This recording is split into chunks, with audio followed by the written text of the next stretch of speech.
여러분 안녕하십니까? 이 시간은 요한복음 ESV 성경공부 제4과입니다. 본문은 요한복음 2장 12절부터 4장 54절까지입니다. 이번 시간에도 ESV 성경공부 교재를 중심으로 공부를 하도록 하겠습니다. 이번에는 이 교재에서 나눈 단락의 본문을 살펴보면서 문제를 푸는데 도움을 주고자 합니다. 그래서 교재에 있는 단락을 기준으로 해서 그 본문에 있는 사건들을 중심으로 배우도록 하겠습니다.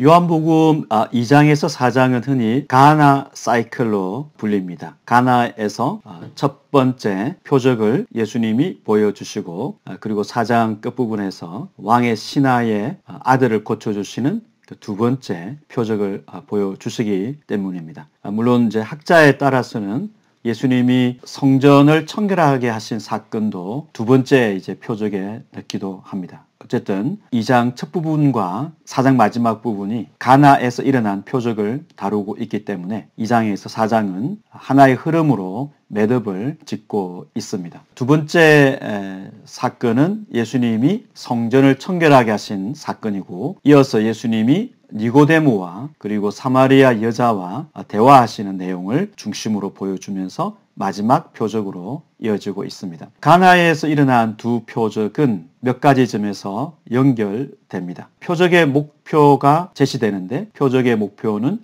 예수를 메시아로 믿게 하는 것입니다. 예수님이 가나의 혼인잔치 이후에 그 다음에 4장 끝에서 이 신하가 예수님의 말씀을 듣고 믿는 장면에서 그 사건은 표적을 보지 않고 믿는 다음 세대의 바람직한 그 믿음의 모습, 전형을 보여준다고 할 수 있겠습니다. 2장 1절에서 요한은 가나의 갈릴리 가나라고 언급했고 4장 46절에서 다시 갈릴리 가나에 예수님이 가시는 장면을 언급하고 있습니다. 그래서 두 사건이 연결됩니다. 예수님의 모친, 이름은 제시되고 있지 않지만 우리가 마리아로 알고 있죠. 예수님의 모친은 무슨 말씀을 하시든지 그대로 행하라라는 믿음을 보여주었습니다. 예수님의 어머니가 예수님의 말씀을 믿는, 그 말씀의 능력을 믿는 믿음을 가졌기 때문에 하인들에게 이렇게 말할 수 있었고, 왕의 신하도 예수님이 하신 말씀을 믿고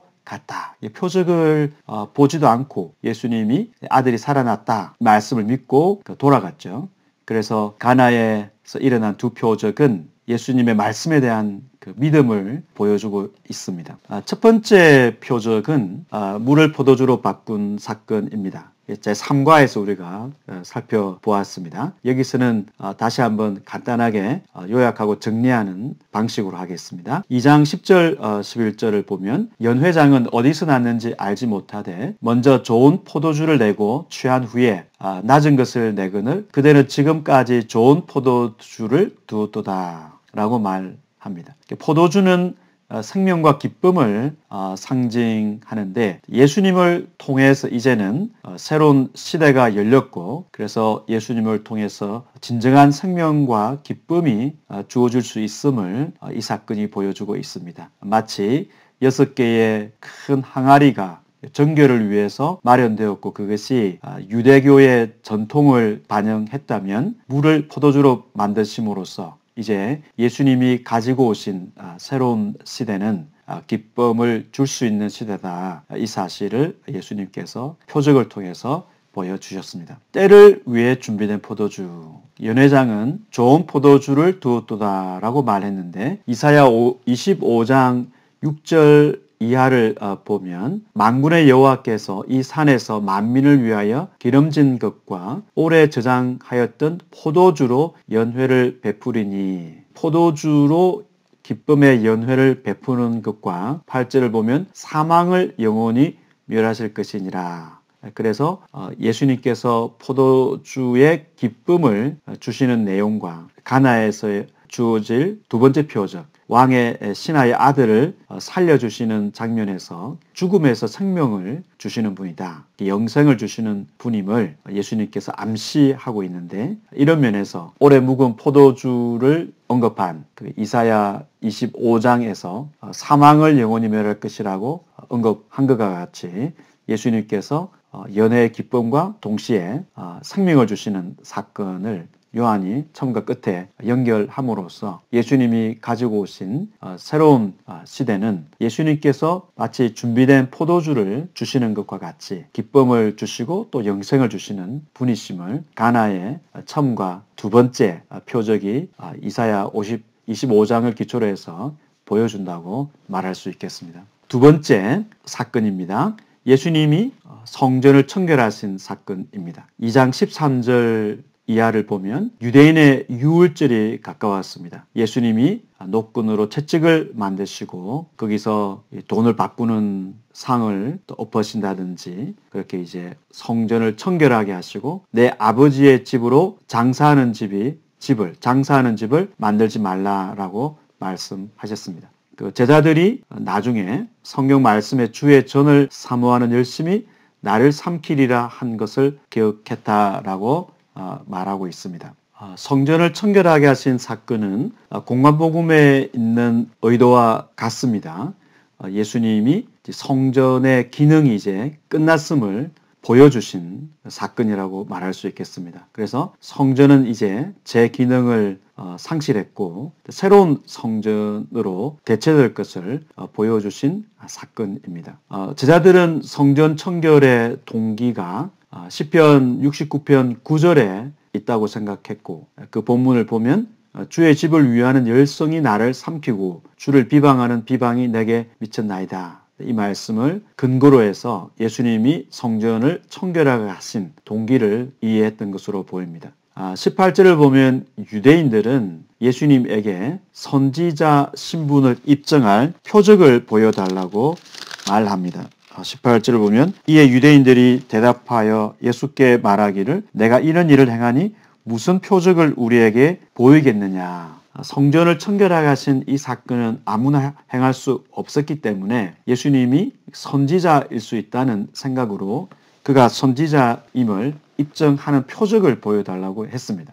당연히 자신이 선지자라면 선지자를 입증할 수 있는 그런 표적을 보여줄 수 있다고 당시의 유대인들이 생각했기 때문입니다. 그런데 예수님께서는 너희가 이 성전을 헐라 내가 사흘 동안에 일으키리라 라고 말씀하셨습니다. 이 성전을 허물라 공관복음을 보면은 예수님을 고발한 사람들이 예수님이 성전을 헐겠다라는 이제 말을 했다는 것을 고발의 사유로 제시했습니다. 그러나 공관복음에서는 예수님이 그렇게 말씀하지 않았고 고발한 사람들이 거짓으로 고발했다고 기록합니다. 예수님이 예루살렘 성전을 멸하겠다고 말씀하신 적도 없고 또 그런 의도를 보이신 적도 없습니다. 예수님이 여기서 자기 육체를 가리켜 성전이라고 말씀하시고 이 성전을 헐라고 말씀하셨기 때문에 성전을 헐라 명령법이니까 예수님에게 질문을 던진 유대인들에게 던지시는 말씀입니다. 예수님이 성전을 헐겠다는 것이 아니라 성전은 예수님의 육체를 상징하고 이 예수님의 몸을 가리켜서 이 성전을 헐라라고 말씀하셨습니다. 그러면 내가 일으킬 것이다. 기본적으로 하나님께서 예수님을 부활시키시죠. 하나님이 예수님을 일으키시는데 요한복음에서는 예수님의 권위를 높이기 때문에 예수님은 이제 내가 이 성전을 일으킬 것이다. 그래서 예수님의 권위를 강조하고 있습니다. 내가 이 성전을 일으킨다. 이 말은 예수님이 자기 몸의 부활을 말씀하신 내용입니다. 그러자 유대인들이 이 성전은 46년 동안 지었는데 네가 3일 동안에 일으키겠느냐라고 말했습니다. 그때 요한은 예수님이 성전된 자기 육체를 가리켜 말씀하신 것이라고 밝히고 있습니다. 새 성전, 이제 기능을 상실한 옛 성전이 무너질 것이고 새로운 성전으로 대체될 것인데, 즉 십자가에 죽고 부활하신 성자께서 새로운 성전이 되실 것입니다. 새로운 성전, 흔히 종말론적 성전에 대해서는 에스겔서 40장에 48장에 길게 묘사가 되고 있고 47장에도 설명이 됩니다. 또 요한복음 7장에서는 예수님께서 자기를 성전으로 말씀하시는 내용이 나옵니다. 구약에서는 하나님의 영광이 성전에 임했습니다. 성전은 기본적으로 하나님이 임재하시는 곳이었죠. 그래서 성전에서는 하나님의 임재, 곧 하나님의 영광을 볼 수 있는 장소였고, 성전에 올라가는 목적이 하나님의 얼굴을 보러 가는 것, 하나님을 만나러 가는 것이었습니다. 이제 육체로 오신 예수님 안에 하나님의 영광이 나타났습니다. 우리가 1장에서 본 것처럼 하늘과 땅을 연결하는 인자 예수님이 베델, 곧 하나님의 집, 성전으로서 땅과 하늘을 연결하는 곳이 되고, 이제 하나님께서 예수님을 통해서 사람들을 만나게 됩니다. 성전은 하나님이 사람들을, 그의 백성을 만나는 장소였고, 성전은 당연히 땅에 있었죠. 바로 예수님께서 육체로 오셨고, 육체로 오신 예수님을 통해서 하나님을 사람들이 만날 수 있습니다. 요한 1서에서 말하는 것처럼 하나님을 본 사람이 없지만 예수님을 통해서 이제 하나님을 볼 수 있는 것처럼 예수님이 성전으로서 하나님의 영광이 예수님을 통해서 보여질 수 있다는 사실을 본문이 암시하고 있습니다. 요한은 이렇게 새 성전을 예수님에게 적용하죠. 기독론적으로 예수님에게 적용하고, 이는 바울 서신에서 성전을 이제 교회로 이해하는 것과 이제 차이를 보이고 있습니다. 그래서 요한은 예수님을 성전으로 강조하고, 또 바울은 예수님을 중심에 둔 기초로 삼는 교회를 새 성전으로 묘사하고 있습니다. 2장 22절을 보면 죽은 자 가운데서 살아나신 후에야 제자들이 이 말씀하신 것을 기억하고 성경과 예수께서 하신 말씀을 믿었더라. 2장 11절을 보면 그 물을 포도주로 만드신 사건에서 제자들이 예수님을 믿었습니다. 2장 22절 이 본문은 예수님의 부활 이후에 제자들이 성경과 또 예수님의 말씀을 믿었다고 말하고 있습니다. 결국 예수님이 표적을 보여주시는 목표는 제자들이 예수님을 믿게 하는 것이고, 그리고 또 예수님께서 이 성전을 청결하게 하시는 표적을 보여주신 목적도 제자들이 예수님을 믿게 하는 데 있었습니다. 예수님이 부활하신 이후에 제자들이 드디어 예수님께서 자기 몸을 성전으로 이해하신 것과 또 하나님께서 이제 예수님을 통해서 제자들을 만나시고, 또한 예수님 자신이 제자들과 함께 하시는 하나님이라는 사실을 제자들이 깨닫게 되었습니다. 세 번째, 예수님과 니고데모의 대화입니다. 3장 1절에서 21절 긴 내용입니다. 2장 23절부터 25절을 먼저 간단히 살펴보도록 하겠습니다. 6월절에 예수께서 예루살렘에 계시니 많은 사람이 그의 행하시는 표적을 보고 그의 이름을 믿었으나 예수는 그의 몸을 그들에게 의탁하지 아니하셨으니 이는 친히 모든 사람을 아심이요 또 사람에 대하여 누구의 증언도 받으실 필요가 없었으니 이는 그가 친히 사람의 속에 있는 것을 아셨음이니라. 이 표적을 예수님께서 보여주셨지만 사람들이 표적 자체에 이제 관심을 두었고, 그래서 그들이 예수님을 믿는 것처럼 보였지만 실제로는 예수님이 누구신지 믿지 못하는 내용을 이 본문에서 언급하고 있습니다. 앞에서 우리가 본 것처럼 예수님의 제자들은 표적을 통해서 예수님을 믿었고, 또 그들의 믿음이 좀 부족할지라도 표적을 행하시는 예수님을 메시아로 그리스도로 믿었습니다. 그리고 예수님이 부활하신 이후에는 예수님의 말씀을 믿었습니다. 또 예수님을 믿었고, 그러나 이제 예수님이 표적을 행하실 때 사람들이 그의 이름을 믿었지만 이 믿었다라는 이 단어와 24절에 있는 의탁하다라는 단어가 같은 단어입니다. 예수님은 그 사람들이 표적을 보고 그를 예수님을 믿는다고 했을 때 그들이 실제로 예수를 믿는 것이 아니라 표적을 보고 예수를 따르고 있고 예수를 믿는 것을, 예수님을 참으로 메시아로 믿는 것이 아님을 잘 알고 계셨습니다. 표적의 목표는 예수님을 믿게 하는 것인데 사람들이 표적 자체에 관심을 두고 예수님에 대해서는 관심을 두지 않았기 때문에 그들이 예수를 믿는다고 하지만 그 믿음이라는 말을 예수님이 신뢰하지 않으셨다. 이 사실을 알려주고 있습니다. 그렇다면은 예수님의 표적을 보고 예수님을 믿는다고 했지만 실제로 예수님을 참으로 믿지 못하기 때문에 그런 사람은 예수를 믿어야 하나님의 자녀가 되니까 예수님을 참으로 믿지 못하면 하나님의 자녀가 될 수 없습니다. 이런 점에서 3장에 나오는 니고데모는 표적을 보고 이 하나님이 보내신 분이 맞구나라고 예수를 믿었지만 예수님을 하나님이 보내신 메시아로 믿지 않았기 때문에 니고데모는 그야말로 거듭나지 않은 사람이고 거듭나지 않은 상태에서 그러나 표적을 보고 예수를 믿는 사람, 예수님을 메시아로는 믿지 않지만 표적을 보고 어떻게 보면 예수님을 찾아온 사람이라고 볼 수 있고 그는 예수님을 참으로 메시아로 믿지 않았기 때문에 거듭나지 않은 상태에서 예수님을 찾아왔습니다. 1장 12절을 보면 영접하는 자 곧 그 이름을 믿는 자들에게는 하나님의 자녀가 되는 권세를 주셨다. 이 본문을 보면은 참으로 그의 이름을 믿는 자들과 표적을 보고 믿는 줄로 생각하지만 예수님 볼 때는 참 믿음이 아닌 사람들이 이제 구분되는 것이죠.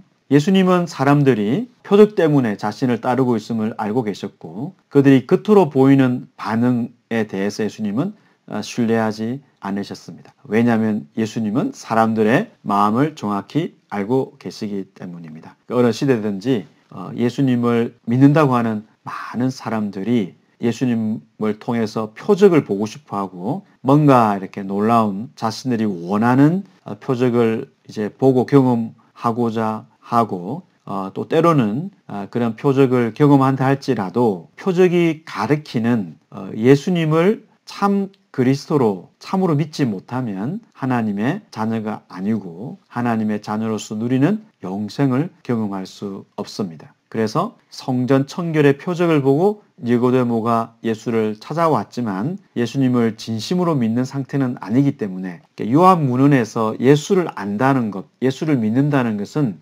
예수님이 계시하시는 그 예수를 정확하게 이제 아는 것이죠. 그래서 니고데모는 예수님의 표적을 보고 뭔가 하나님이 보낸 사람으로 생각은 했지만 예수님이 계시하시고 예수님이 알려주시는 그 예수를 아직은 믿지 못하기 때문에 여전히 거듭나야 하는 사람이었습니다. 니고데모는 이제 밤에 예수님을 찾아왔습니다.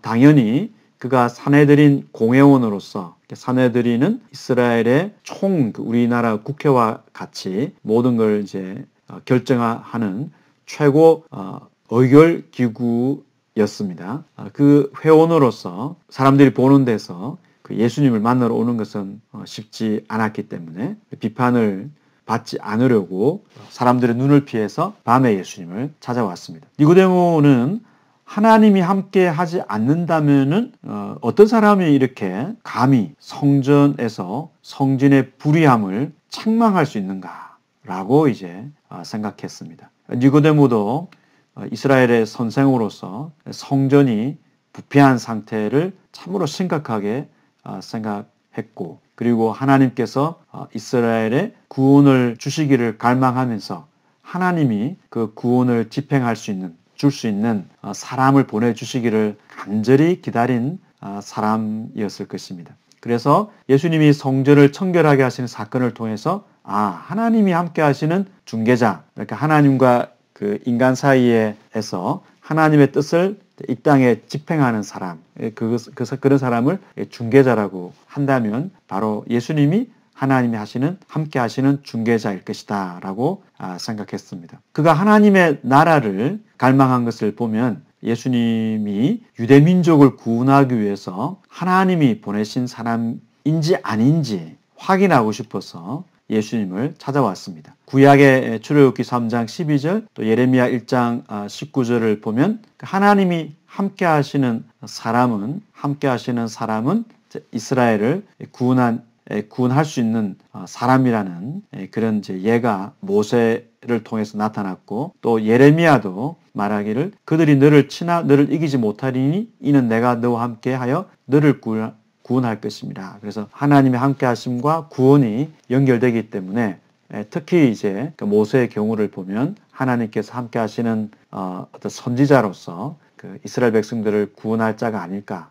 또는 하나님이 이스라엘 백성들을 책망하시고 구원할 수 있는 그런 어떤 그 의도라든지 목표 또 계획을 계시해 주는 자가 아닌가. 그런 이제 관심을 가지고 예수님을 찾아왔습니다. 예수님이 니고데모를 보실 때 니고데모의 근본 문제는 거듭나지 않은 것이다 였습니다. 니고데모는 하나님 나라를 보고 싶어 했습니다. 유대인들이 생각한 하나님의 나라 이사야 52장 7절을 보면 복음 기쁜 소식이 나오는데 내 하나님이 통치하신다. 이 소식이 기쁜 소식 즉 복음이죠. 하나님이 통치하시니까 하나님이 통치하시는 나라는 하나님 나라이고 하나님은 그가 보내신 기름 부음 받은 자를 보내서 하나님 나라를 통치하시기 때문에 하나님 나라의 중개자가 와서 하나님 나라를 시작할 것이라고 이제 유대인들이 생각했고 니고데모도 그런 생각을 당연히 했을 것입니다. 하나님이 보내신 중개자를 통해서 여호와의 통치를 이 땅에 실현하기를 기대했던 사람이 바로 니고데모였습니다. 그러나 예수님이 말씀하시는 하나님 나라는 이스라엘이 회복되는 즉 한 민족이 회복되는 세상의 많은 사람들 가운데서 한 민족만 회복되는 것이 하나님의 나라가 아니었습니다. 예수님이 생각한 하나님 나라가 아니었고 모든 열방이 누구든지 예수 이름을 믿어서 영생을 얻는 것이 바로 하나님 나라였습니다.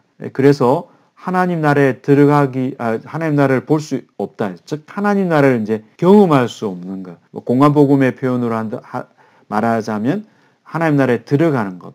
그런데 거듭나지 않으면 하나님 나라를 경험할 수 없다. 즉 하나님의 통치를 경험할 수 없다. 하나님이 주시는 영생의 선물을 얻을 수 없다라고 예수님이 말씀하십니다. 그래서 그 예수님은 하나님 나라를 실현하는 왕이지만 그의 나라는 아들 예수님을 믿고 하나님의 자녀로 태어나야만 하나님의 그 사랑을 경험할 수 있다는 것이죠. 그래서 예수님이 가져오신 그 나라는 민족의 해방을 의미하는 유대인들이 생각한 그런 하나님 나라가 아니었습니다. 거듭난다라고 했을 때 거듭이라는 표현은 중의적 의미를 가지고 있습니다. 시간으로 보면은 다시 태어난다. 시간으로 다시 태어난다는 뜻도 있고 공간으로 본다면 저 위에서부터 태어난다는 뜻도 있습니다. 둘 다 가능한 의미입니다. 3장 31절을 보면은 위로부터 오시는 이는 만물 위에 계시고 땅에서 난 이는 땅에 속하여 땅에 속한 것을 말하느니라. 하늘로부터 오시는 이는 만물 위에 계시나니. 여기서 위로부터와 하늘로부터가 평행으로 같은 의미로 사용되기 때문에 거듭이라는 똑같은 헬라어를 보면은 위로부터와 같은 의미라고 볼 수 있습니다. 그래서 거듭난다 이 말은 다시 태어난다는 뜻인데 위로부터 즉 하나님께서 태어나게 하시는 그런 사람이 이제 거듭나는 사람이라고 말할 수 있겠습니다. 그래서 하늘로부터 위로부터 태어난다는 것은 공간적인 의미를 말하겠습니다. 하나님의 능력으로 하늘에 계시는 하나님의 능력으로 또는 하늘에서 하나님이 보내신 성령께서 이제 하늘에서 오기 때문에 그런 성령의 능력으로 태어나는 사람이 바로 거듭나는 사람이다라고 말할 수 있겠습니다. 예수님은 니고데모에게 물과 성령으로 태어나지 아니하면 하나님 나라에 들어갈 수 없다. 앞에서는 하나님 나라를 볼 수 없다라고 했는데 같은 의미로 하나님 나라에 들어갈 수 없다라고 말을 합니다. 사실 이 다른 좀 더 쉬운 말로 하면은 하나님 나라에 들어갈 수 없다는 것은 구원을 받을 수 없다 이런 뜻입니다. 그럼 어떻게 하나님 나라를 경험할 수 있는가? 즉 어떻게 영생을 누리고 또는 어떻게 구원을 받을 수 있는가? 바로 물과 성령으로 태어나야 된다라고 예수님이 말씀하십니다. 물과 성령으로 이 영 앞에 전치사가 하나가 있고 하나의 전치사에 두 명사가 나옵니다. 그래서 이런 경우는 물과 성령이 서로 이제 분리되지 않는 개념이라고 생각해야 됩니다. 그래서 물과 성령, 그래서 이 두 단어가 있음으로써 이제 거듭날 수 있는 그 방법을 좀 더 자세히 설명하는 그런 역할을 하고 있습니다. 그래서 물과 성령이 비슷한 의미이면서 서로를 설명해주는 역할을 하기 때문에 우리가 이제 구약의 에스겔서를 보면은 에스겔 36장에서 실제로 이 물과 영이 연결돼서 나오는 본문이 있고, 이 본문을 보면은 물로 사람이 새롭게 되는 것처럼 성령을 통해서 새롭게 되는 것을 확인할 수 있습니다. 맑은 물, 또 내 새 영을 너희 속에 두고 새 마음을 너희에게 주되, 이 본문에 있는 것처럼 물과 성령으로 태어난다는 것은 이제 물이 의미하는 것처럼 성령을 통해서 성령의 능력으로 거듭나야만 하나님 나라에 들어갈 수 있다라고 말하고 있는데, 이 성령의 역할과 물의 역할이 서로 연결되고 있기 때문에 물과 성령이다 이렇게 말하고 있습니다. 요한복음 7장 38절 39절을 보면 나를 믿는 자는 성경의 이름과 같이 그 배에서 생수의 강이 흘러나오리라 하시니 이는 그를 믿는 자들이 받을 성령을 가리켜 말씀하신 것이라. 여기에서도 물과 성령이 언급됩니다. 그래서 성령을 통해서, 성령의 선물을 통해서 거듭날 수 있고, 이 성령의 역할은 물의 역할과 같이 사람을 완전히 새롭게 하기 때문에 물과 성령으로 거듭난다고 예수님께서 말씀하십니다. 즉 그 물과 성령으로 거듭나기 때문에 이제 인간으로 태어나서 자기가 가지고 있는 혈통이나 그런 지위로는 거듭날 수 없습니다. 즉 니고데모는 유대인이고, 그리고 그가 이스라엘의 선생이고, 그리고 이스라엘에서 가장 높은 지위라고 할 수 있는 그런 존경받는, 사람들이 부러워하는 그런 특권을 갖고 있었지만, 그런 모든 것들은 사실 사람을 거듭나게 하는 도구가 될 수 없고, 또 거듭났다는 것을 보여주는 표시도 아니라는 것입니다. 인간이 자연적으로 가지고 태어난 것이나 또 획득한 아무것도 하나님 나라를 볼 수 있는, 하나님 나라에 들어갈 수 있는 그러한 자격이 될 수 없다, 수단이 될 수 없다라는 사실을 예수님이 말씀하십니다. 마치 1장 13절의 내용과 같습니다. 이는 혈통으로나 육정으로나 사람의 뜻으로 나지 아니하고 오직 하나님께로부터 난 자들이니라. 즉 성령을 통해서 거듭나는 사람이 하나님께로부터 태어난 사람이고, 자연적인 어떤 그 노력이나 또는 그 인간의 능력으로는 거듭날 수 없다라는 사실을 예수님이 말씀하고 있습니다. 그러니까 니고데모는 그 사회에서 가장 종교적으로나 사회적으로 높은 위치에 있었지만, 그렇다고 해서 그런 자격이나 능력이 구원의 방법이 될 수 없음을 예수님이 명확하게 말씀하시고, 그 말씀하실 때 이제 물과 성령으로 거듭나지 아니하면 하나님 나라를 볼 수 없다라고 말씀하십니다. 니고데모에게 예수님께서 이제 13절부터는 인자라는 칭호를 사용해서 예수님이 지금 말씀하시는 구원의 방식이 유일한 구원의 방법임을 명시하고 있습니다. 하늘에서 내려온 자 곧 인자 외에는 하늘에 올라간 자가 없느니라. 모세가 광야에서 뱀을 든 것과 같이 인자도 들려야 하리니 이는 그를 믿는 자마다 영생을 얻게 하려 하심이니라. 즉 인자를 믿는 사람이 영생을 얻는다는 것이죠. 다시 말해서 성령을 통해서 물과 성령으로 거듭난다는 것은 곧 예수를 믿는 것이고, 예수를 믿지 않고서는 영생을 얻을 수 없다. 이 사실을 구약의 광야 사건을 예를 들어서 설명하고 있습니다. 예수님이 이제 인자라는 사실은 구약 다니엘서 7장 13, 14절을 떠올립니다. 인자 같은 이가 예측부터 계시니 앞에 나가는 장면이 나오죠. 그 인자는 나라와 권세를 받는 분으로 묘사됩니다. 그러니까 예수님은 하늘에 이미 계셨던 선재하셨던 분이고 하늘에 계셨던 분이 이 땅의 육체로 성육신 하셨습니다. 그렇기 때문에 예수님은 하늘에 있는 비밀을 알고 계신 분이죠. 하늘에 계셨기 때문에. 즉 사람의 구원의 방식을 당연히 알고 계시고 그 구원의 방식이 예수님이 되셨습니다. 땅에 성육신하신 성전이 되셨습니다.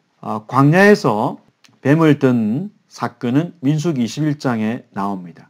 광야에서 하나님을 불평하던 백성이 하나님의 벌을 받았는데 그들이 뱀에 물려서 죽어가던 중에 구원의 길이 하나 열렸습니다. 장대에 높이 달린 놋뱀을 보면 살 수 있었습니다. 사실 뱀에게 물린 백성이 다시 놋뱀을 본다는 것은 너무 믿기 힘든 내용이지만 하나님이 그들을 살리기 위하여 제시하신 유일한 구원의 방식이었고 높이 달린 놋뱀을 봐야만 실제로 죽어가던 백성이 살 수 있었습니다. 예수님께서 십자가에 들리고 부활로 존귀하게 될 것인데 이때 들리다는 이 단어가 바로 십자가에 들리는 것과 부활로 높아지는 이 중의적 의미를 담고 있습니다. 높이 들렸던 놋뱀이 치유하는 수단이 된 것처럼 이제는 인자이신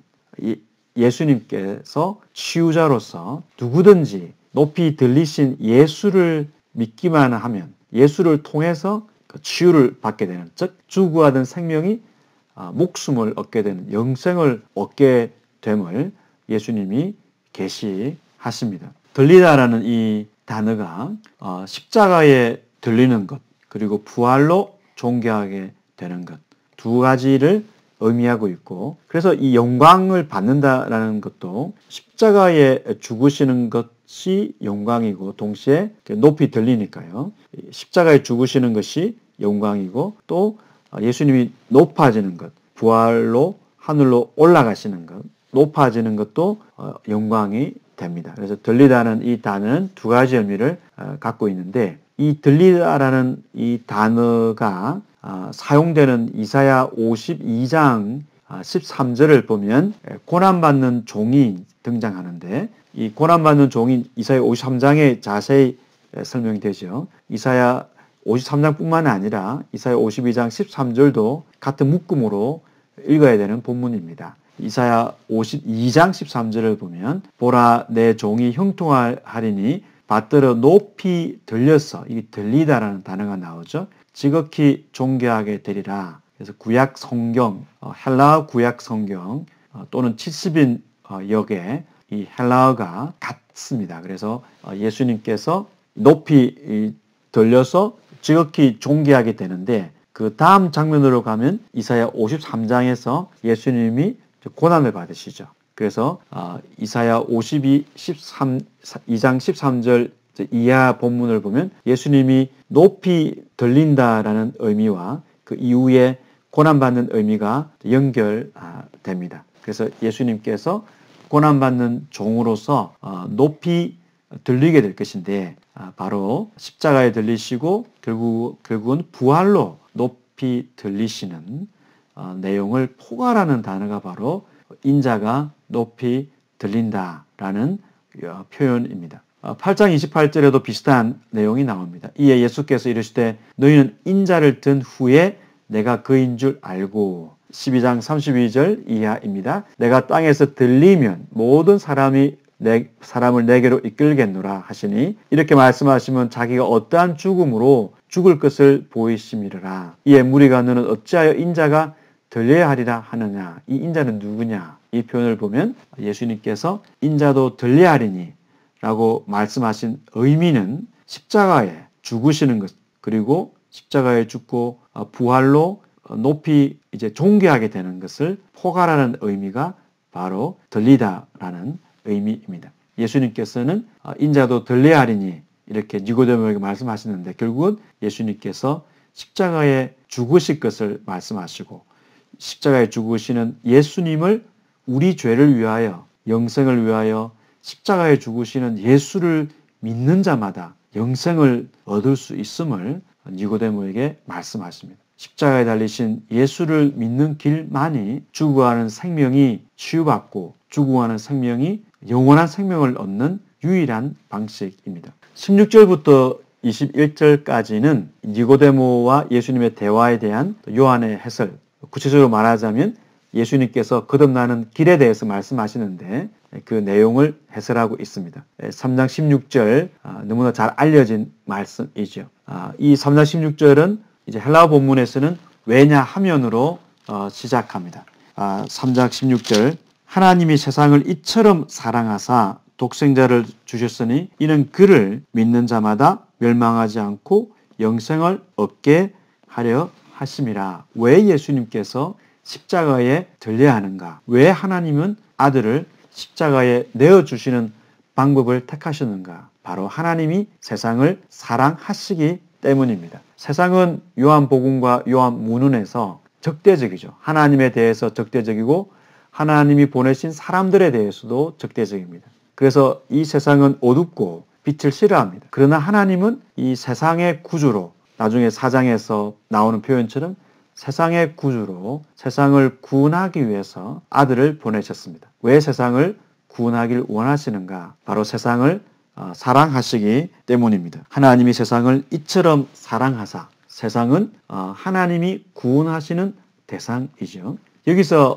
우리는 하나님의 속성이 사랑이라는 사실을 확인할 수 있습니다. 이는 마치 요한 1서에서 하나님은 사랑입니다 라고 요한이 선포한 것과 같습니다.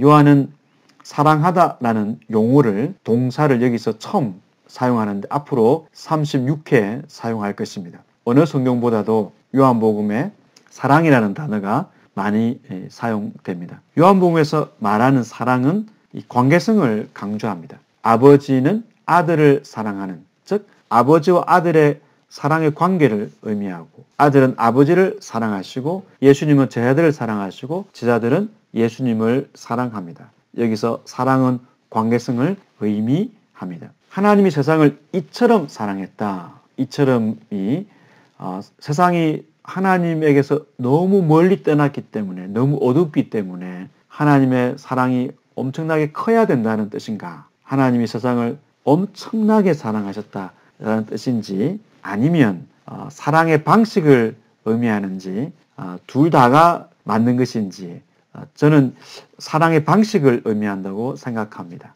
이와 같이, 즉 예수님께서 니고데모에게 말씀하셨던 하나님의 구원 방식을 말하는 것으로 보입니다. 하나님이 세상을 사랑하시는데 어떤 방식으로 사랑하시는가? 바로 예수님께서 십자가에 높이 들리는 방식으로, 하나님께서 그의 독생자를 십자가에 내어주시는 정말 엄청난 희생을 하시는 방식으로 세상을 사랑하셨습니다. 말하자면 예수님께서 십자가에 죽으신 것은 하나님의 사랑을 시각적으로 보여주신 것입니다.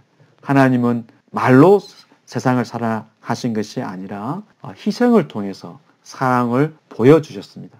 하나님은 사랑이시다. 하나님의 속성은 사랑이죠. 그래서 하나님이 하시는 모든 행위는 사랑의 근거에서 행하는 것입니다. 하나님께서 세상을 사랑하시는 속성을 갖고 계시고 그 사랑의 표현은 독생자를 십자가에 내어주는 것으로 나타났습니다. 타락한 세상은 스스로 하나님을 사랑하지 않고 사랑할 수 없습니다. 그래서 사랑은 하나님께서 먼저 시작하시고 아들을 주심으로 먼저 보여주신 것이고, 이 희생의 사랑을 받아들이는 사람이 바로 하나님의 자녀가 되는 특권을 얻을 수 있습니다. 주셨다. 하나님이 세상을 이처럼 사랑하사 독생자를 주셨다라고 말하고 있습니다. 성부께서 세상을 위해서 주신 성자는 이 땅에 육체가 되셨고 십자가에 높이 수치를 받으며 달리셨습니다. 하나님의 사랑은 이처럼 행동으로 나타났고 희생하는 비용으로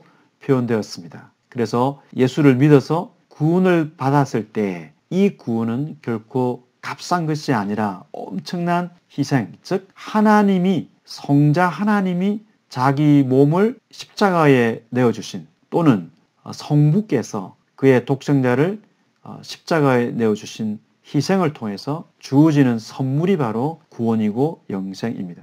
반대 논리도 있습니다. 하나님이 아들을 이처럼 사랑하사 그에게 세상을 주셨다. 이렇게 이제 인간의 마음은, 인간은 마치 자기 자녀를 사랑해서 세상을 그 자녀에게 다 줄 수 있다, 준다, 이렇게 표현할 수 있겠지만, 하나님은 정반대로 행동하셨죠. 하나님은 세상을 사랑하사 독생자를 세상에 주셨습니다. 원래는 하나님이 아들을 이처럼 사랑하사 그에게 세상을 주셨다, 이렇게 될 것 같은데, 하나님은 그의 아들을 십자가에 내어주시는 희생을 통해서 세상을 얼마나 사랑하는지를 보여주셨습니다. 16절은 그래서 독생자를 주신 사랑을 이야기하고 있고, 그 앞과 뒤에는 예수님의 십자가의 죽음과 그리고 성육신을 말하고 있습니다. 다시 말하자면 독생자를 주시는 사랑은 아들의 십자가 죽음과 또 성육신으로 표현되었음을 이 본문의 구조가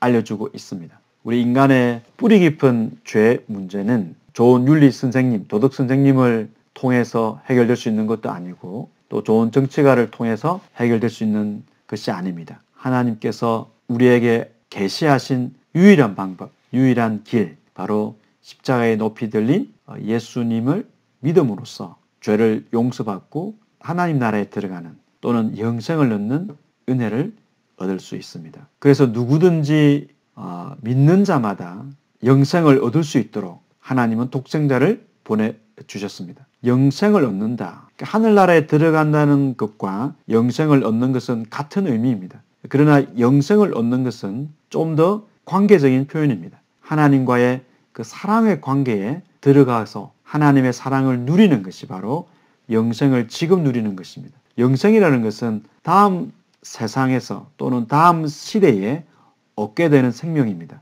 그 생명을 지금 앞당겨서 예수님을 믿는 사람은 맛볼 수 있습니다. 그래서 지금 우리가 하나님 나라에 들어간 것과 같이 지금 우리가 미래의 생명을 누릴 수 있기 때문에 예수님을 믿는 자마다 영생을 얻은 자가 되고 그 하나님의 사랑을 누리게 됩니다. 그래서 영생을 얻는 것은 하나님의 사랑을 누리는 것이고, 하나님이 주시는 생명을 현재 경험하는 것, 그것이 바로 영생을 얻는 것이라고 말할 수 있겠습니다.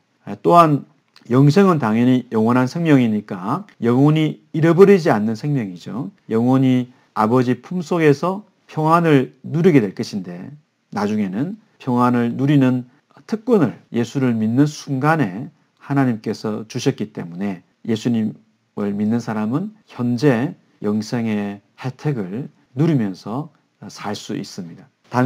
영생은 단순히 육체의 생명이 연장되는 것이 아니라, 지금 3장 16절에서 말하는 영생이라는 것이 하나님에게서 멀어진 또는 분리된 관계에서 친근한 관계로, 하나님과의 친근한 관계가 되어서 우리를 향한 하나님의 그 사랑을, 또 성자 예수님의 사랑을 더 깊이 누려가는 것이 영생을 누리는 것이다, 이렇게 표현할 수 있겠습니다. 그래서 예수님께서 보여주신 희생을 통해서 하나님이 우리를 얼마나 사랑하셨는지, 또 지금 얼마나 사랑하고 계시는지를 생각하면서 그 사랑을 묵상하면서 살아갈 때 우리가 이 세상에서 만나게 되는 어려움을 이겨나갈 수 있고, 사랑의 힘이 오늘을 살아갈 수 있는 그런 용기가 됩니다. 이 사랑을 경험하는 것이 바로 현재 그 영원한 생명을 누리는 삶입니다. 하나님이 예수님을 영생을 얻는 길로 주셨을 때는 그냥 미래의 생명을 얻도록 하는 자격을 주기 위해서가 아니라 그 영생을 지금 누리도록 하기 위해서 하나님이 사랑을 보여주셨기 때문에, 예수님을 믿음으로 하나님의 자녀가 되는 특권을 얻은 사람은 그 영생을 지금 누리면서 살아야 됩니다. 예수님과 니고데모의 대화를 정리해 보겠습니다. 하나님 나라에 들어가는 믿음은 예수님을 하나님의 독생자, 그의 유일한 아들로 믿는 것입니다. 인자의 들림, 곧 십자가와 부활은 하나님에게 적대적인 세상을 향한 하나님의 사랑이 얼마나 큰지를 보여준 사건입니다. 예수를 믿는 자는 하나님 나라를 이미 이제 얻은 사람이지만, 선취한 사람이지만, 믿지 않는 자는 마치 그 노뱀을 보기 전에 그 뱀에 물려서 독이 퍼져서 죽어가는 것처럼 죽음의 심판 아래 머물러 있습니다. 죽음의 심판 아래 머물러 있는 사람이 예수를 믿게 될 때 바로 영생, 죽음이 아니라 영생을 얻게 되고 그 영생을 지금 누리게 되는데, 다른 말로 하자면 미래에 들어가게 될 영원한 나라를 지금 이제 그 하나님 나라를 지금 이제 경험할 수 있는 것과 같습니다. 다음 사건은 이제 예수님과 사마리아 여자의 대화입니다. 니고데모와 사마리아 여자는 대조되기도 하고 또 비슷한 점도 있습니다. 니고데모는 정통파 유대인 남자였고 사마리아 여자는 역사적으로 이방인들과 피가 섞인 여자였습니다. 니고데모는 사내들인 공회원, 높은 사람이었지만 이 여자는 우물에 물을 기르러 온 평범한 여자였습니다. 니고데모는 이스라엘의 선생이었지만 이 여자는 남편을 또 남자를 5명 두었고 지금은 다른 남자와 동거를 하고 있는 공식적인 결혼을 하지 않고 동거를 하고 있는 그 부도덕한 여자입니다. 니고데모는 밤에 예수를 찾아왔고 이런 점에서 그 사마리아 여자가 대낮에 우물가에 온 것은 밤과 낮은 대조되지만 사람들의 이제 시선을 이제 피했다는 점에서는 비슷합니다. 니고데모는 하나님 나라에 대한 열망을 가지고 있었고 사마리아 여자는 생수에 대한 관심을 보였습니다. 그런 점에서 두 사람은 뭔가에 대한 그 열망을 가지고 있었습니다. 예수님은 사마리아를 통과해 가셨는데 사마리아를 통과하여야 하겠는지라 라고 이제 표현하고 있습니다. 이 말은 사마리아는 그 아래쪽 유대 지역과 저 위쪽에 있는 갈릴리 지역 사이에 있는 곳으로 전통적으로 이 양쪽에 있는 그 유대인들이 서로 왕래할 때 사마리아를 둘러서 이동했기 때문에 사마리아를 통과하는 것은 굉장히 이례적입니다. 부정한 땅에 예수님이 통과를 하셔야 되는 이유는 하나님의 구원 대상에 사마리아인들도 포함되기 때문입니다. 6시 우리 시간으로 말하자면 정오에 사마리아 여자가 우물을 기르러 왔는데 이는 여자에게 어떤 사연이 있음을 암시하고 실제로 예수님과의 대화에서 여자에게 5명의 남자가 있었고 지금은 동거하는 남자가 있음을 통해서 여자에게 어떤 문제가 있다고 우리가 추정할 수 있습니다. 예수님이 말씀하신 내용 중에서 내가 만일 하나님의 선물과 또 내게 물 좀 달라는 이가 누구인 줄 알았다면 내가 그에게 구하였을 것이고 그가 생수를 내게 주었으리라. 예수님이 생수를 준다고 하시는데 구약에서는 하나님이 생수의 근원입니다. 예수님이 생수의 근원이라고 말씀하십니다. 이 생수가 무엇인지는 이 본문 자체에서는 명확하게 언급되지 않습니다. 생수에는 마찬가지로 중의적 의미가 담겨져 있는 것으로 보입니다. 1차적으로는 샘에서 흘러나오는 그러한 그 시원한 물, 생수가 되겠죠. 그러나 영적으로 보면은 예수님이 보내실 성령을 통해 주어지는 생명, 영생, 이 영생을 생수라고 볼 수 있겠습니다. 어떤 학자는 성령님을 또 생수로 해석하기도 합니다. 예수님이 7장에서 보면은 그 배에서 생수의 강이 흘러나오리라 말씀하시는데 그 배는 예수님의 배로 보입니다. 성전에서 에스겔 성전에서 물이 흘러나왔던 것처럼 예수님에게서 성령이 이제 나오는 장면이라고 볼 수 있겠습니다. 생수의 강을 이는 그를 믿는 자들이 받을 성령을 가리켜 말씀하신 것이다. 그래서 생수의 의미를 성령으로 볼 수도 있지만 이 성령을 통해서 얻게 되는 영생, 생명 이것을 생수로 볼 수도 있겠습니다. 그래서 예수님은 성령을 통해서 영생을 주실 수 있고 예수님이 주시는 영생의 선물을 통해서만 여자가 그녀의 목마름을 채울 수 있다는 것이죠. 내가 주는 물을 마시는 자는 영원히 목마르지 아니하리니 내가 주는 물은 그 속에서 영생하도록 솟아나는 샘물이 되리라. 사마리아인으로서 여자는 그 야곱이 우물을 주었고 야곱의 우물에서 이제 물을 깃는 것처럼 일시적인 것을 통해서 만족을 얻고자 애를 썼을 것입니다. 그러나 야곱의 선물, 즉 인간이 파서 제공하는 인간을 통한 선물은 어떤 것도 영혼의 갈증을 해소시키지 못합니다. 그러나 예수님을 영접하는 사람은 영혼의 갈망, 소원을 채울 수 있고 또 의문을 해결할 수 있습니다. 예수님께서 계시하신 내용에 따르면 성령을 통해 얻게 되는, 우리가 7장에서 보았듯이 성령을 통해서 얻게 되는 그 생명이야말로 우리 인생에서 가장 필요한 선물이고, 우리가 돈으로 살 수 있는 것, 인간이 노력해서 얻을 수 있는 것이 아닌 하나님이 주시는 선물이기 때문에 성령을 통해서 주어지는 그 영생을 얻게 될 때 참된 그 만족을 누릴 수가 있습니다. 이 여자의 상황을 보면은 남편이 5명 있었고 현재는 동거 중입니다. 어떤 랍비 문헌에 따르면 결혼은 3번까지는 가능한데 더 이상은 안 된다. 그런 이제 기록도 있습니다. 여자가 당시에 5번 이혼을 했다. 보통 일은 아니죠. 그리고 현재 동거하고 있다. 그래서 이 여자의 그 남자 관계가 일반적이지는 않고, 여자는 어떤 점에서 하나님이 아닌 그 남자를 어떤 우상으로 갈망한 것이 아닌가, 예배한 것이 아닌가, 이렇게 생각해 볼 수도 있고요. 이런 점에서 과거 이스라엘이 우상을 경배했던 그런 모습을 여자의 현재 상황이 떠올리고 있습니다. 이 여자의 모습을 통해서, 또 대화를 통해서 우리는 남자들을 통해서 여자가 진정한 만족을 얻을 수 없었음을 추정할 수 있습니다. 여자는 예수님께서 자신의 과거와 현재를 알고 계시니까 예수님을 선지자로 생각하고 이제 예배에 대해서 질문을 했습니다.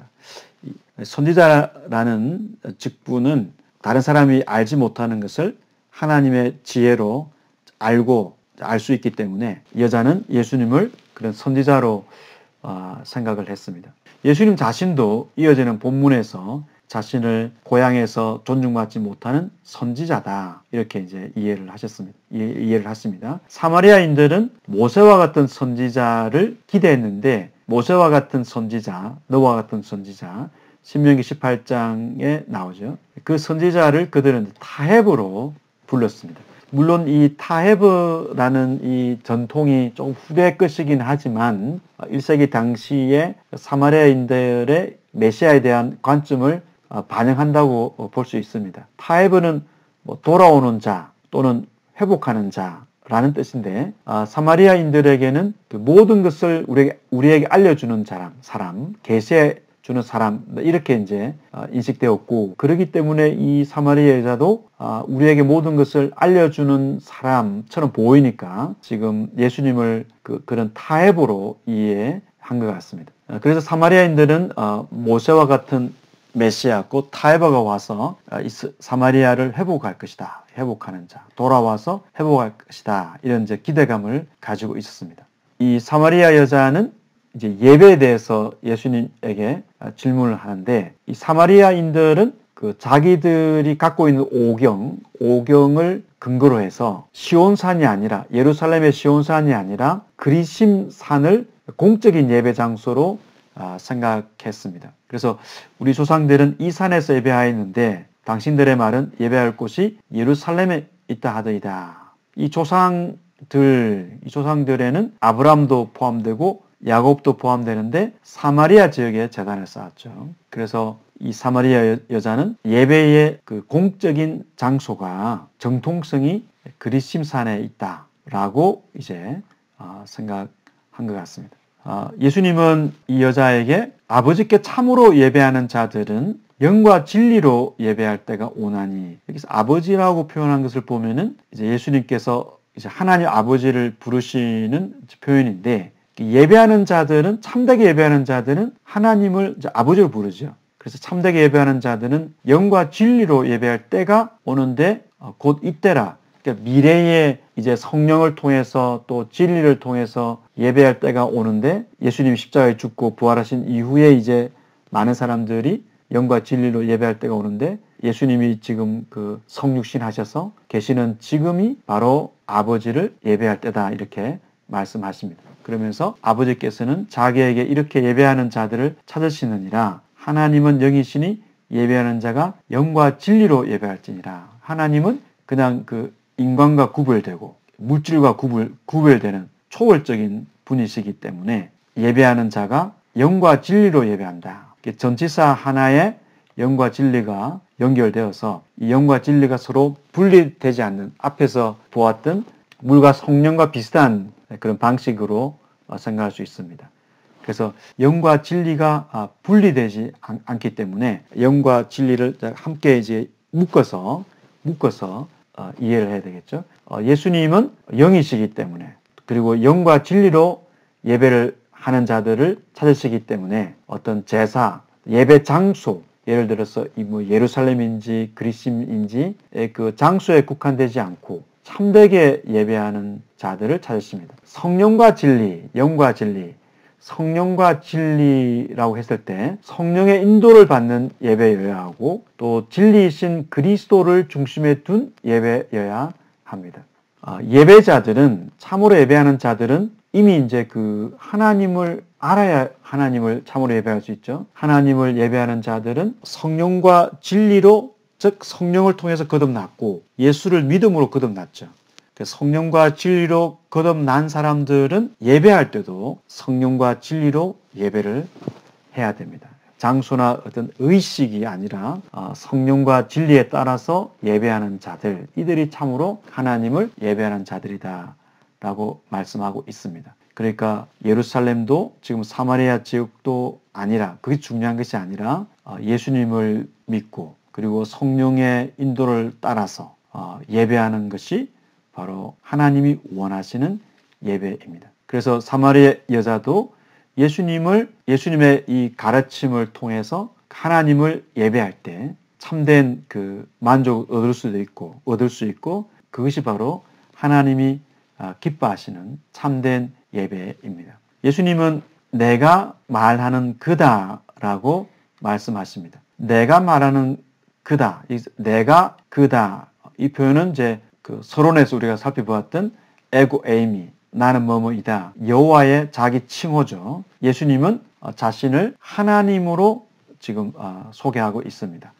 나는 이다, 말하는 그, 이렇게 이제 말할 수 있겠습니다. 비슷한 표현이 이사야 52장 6절, 7절에 있습니다. 6절을 보면 말하는 자, 여기서 이제 똑같이 내가 그다 라는 표현이 나오고 그 뒤에는 말하는 자가 이제 붙어 따라옵니다.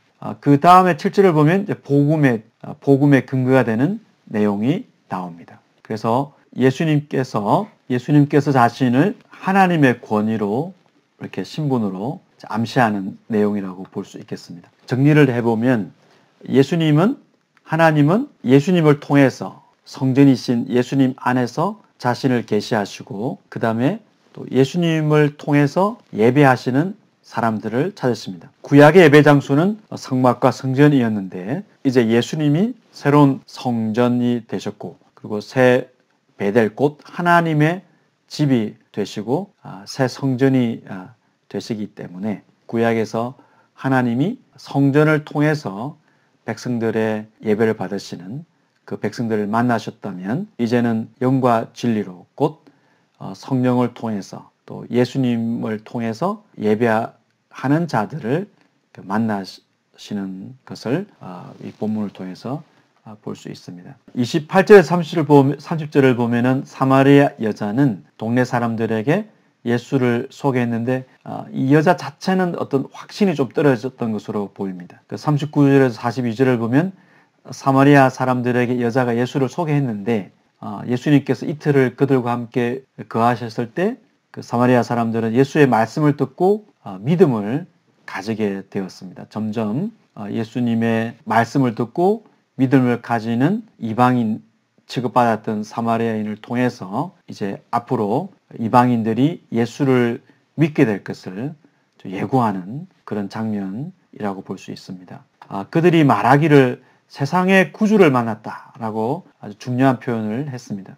세상의 구주. 구원은 특정 민족이나 특정 지역에 국한되지 않고 누구든지 예수를 믿는 사람들에게 예수님은 그 세상의 구주가 되시는데 예수님은 그리심이나 예루살렘을 예배 장소로 둔 사마리아인들이나 유대인들 모두에게 그 믿는 자에게는 구주가 되시고 또 세상의 구주라는 표현은 당시 1세기 상황에서는 황제 아우구스투스나 티베리우스나 네로가 구주라는 칭호를 받았지만 예수님이 로마인들에게도 이런 칭호를 사용하고 있는 로마인들에게도 구주가 되십니다.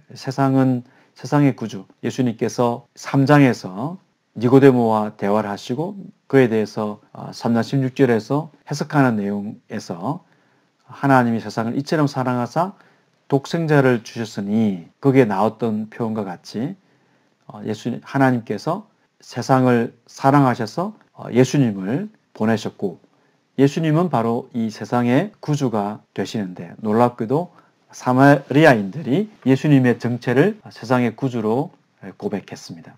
마지막으로 신하의 아들을 치유하신 장면입니다. 왕의 신하는 이방인인지 유대인인지 본문에서 알려주지 않기 때문에 정확하게 알 수는 없는데 이 본문에서는 왕이 이방인 유대인인지 여기에 이제 관심을 두지는 않습니다. 왕의 신하는 예수가 아니라 처음에는 이제 아들의 치유에 관심을 갖고 예수님께 왔는데 예수님께서 그 신하에게 아들이 살아있다라고 말씀하셨을 때 그 말씀을 믿었습니다. 믿고 돌아갔습니다. 표적을 보지 않고도 지금 이 거리가 떨어져 있어가지고 직접 이제 갈 수 없었는데 표적을 보지 않고 말씀을 믿었습니다. 나중에 이제 사람들을 통해서 아이가 언제 낳았는지 확인해 보니까 예수님께서 말씀하신 그 시간에 먼 거리였는데도 불구하고 아이가 낳았음을 확인했습니다. 그래서 이 왕의 신하는 표적을 보지 않고 말씀을 통해서 말씀을 믿었다는 것은 예수를 믿은 거죠. 그 표적을 보지 않고 믿는 자의 전형이고 예수님께서 부활하신 이후에 도마와 대화를 하시면서 나를 보지 않고 믿는 자는 복되다라고 말씀하실 것인데 그 말씀처럼 표적을 보지 않고 믿는 자, 앞으로 표적을 보지 않고 믿는 자들의 전형이라고 말할 수 있겠습니다. 이 왕의 신하의 믿음을 통해서 신하의 집안이 예수를 믿는 이 장면을 통해서 앞으로는 표적을 보지 않고 믿는 자들이 탄생할 것을 예고하고 있습니다. 우리 서두에 이제 살펴본 것처럼 가나에서 일어난 첫 번째 표적과 두 번째 표적이 2장과 4장 앞과 뒤를 장식하고 있습니다. 예수님은 그 생명의 수요자라는 사실을 이제 공통으로 보여주고 있습니다. 포도주를 만들어 주셨다. 이것은 예수님이 새 시대에 생명을 제공하시는 그 생명력을 풍성하게 불어넣으시는 분이심을 알려주고 지금 마지막 사건에서는 죽어가는 사람에게 실제로 생명을 주셨습니다. 그래서 예수님께서 이 땅에 성육신 하셔서 십자가에 죽으시고 부활하심으로써 사람들에게 선사하는 것은 바로 생명이고 곧 영생이고 이 생명을 누리는 것이 인생의 큰 만족임을 여러 이제 사건들이 공통으로 알려주고 있습니다. 사회적 지위가 높은 사람에게도 성령을 통해서 거듭나는 일이 일어나야 되고 그리고 세상에서 가장 도덕적으로 밑바닥에 있는 사람도 하나님을 만남으로 예수님이 제공하시는 진정한 생명을 얻어야만 영혼의 만족을 누릴 수 있음을 확인할 수 있습니다. 네, 수고 많이 하셨습니다.